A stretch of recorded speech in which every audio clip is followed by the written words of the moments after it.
So obviously there's been a lot of talk about how the ecosystem's developed over time and how we're seeing a lot more founders coming through and better founders coming through. From a VC accelerator and startup perspective, what one thing would you like to see more of in the ecosystem? I think the thing that I talk to founders, Australian founders, the most about is how to scale up and how to think bigger, which plays well Play bigger. into play bigger, which, you know, I spend the most time talking to founders about what if we took the money constraints off the table, how could you do this? You know, you want to do this, how can we 100 times this? And how can you spend more money faster?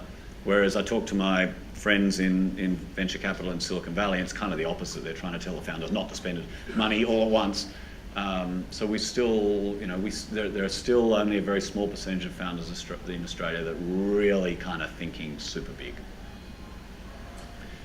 Alan, can I make a comment? Just Bob, about that? please, absolutely. Okay. I totally agree with you.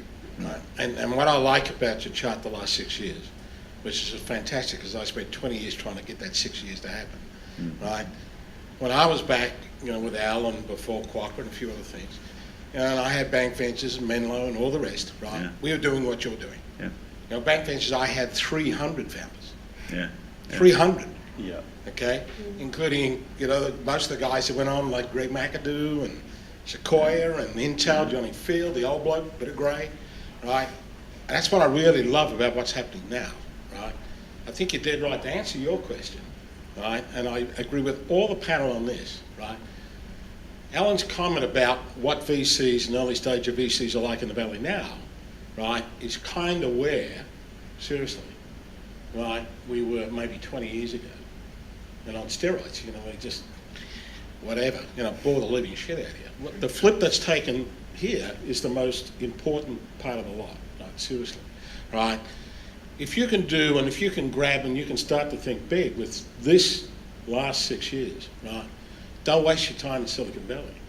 Most of the guys that were thinking like you were 20 years ago, like me, grey, balding, worried about their dividends and their grandchildren, whatever. Okay, but the issues is the time is now, and to me, this is really what this is all about, right? And I think these sorts of formulas is the thing you need to listen to very carefully. It's not about the money. Yep, no, that's right. Not about the money. It isn't.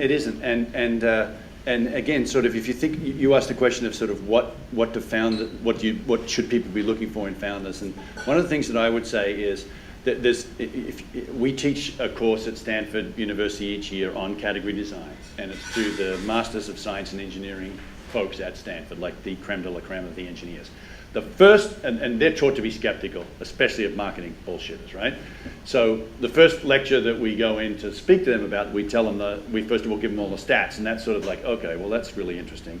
But most of them truly believe that if you make shit and sell shit, everything else is bullshit.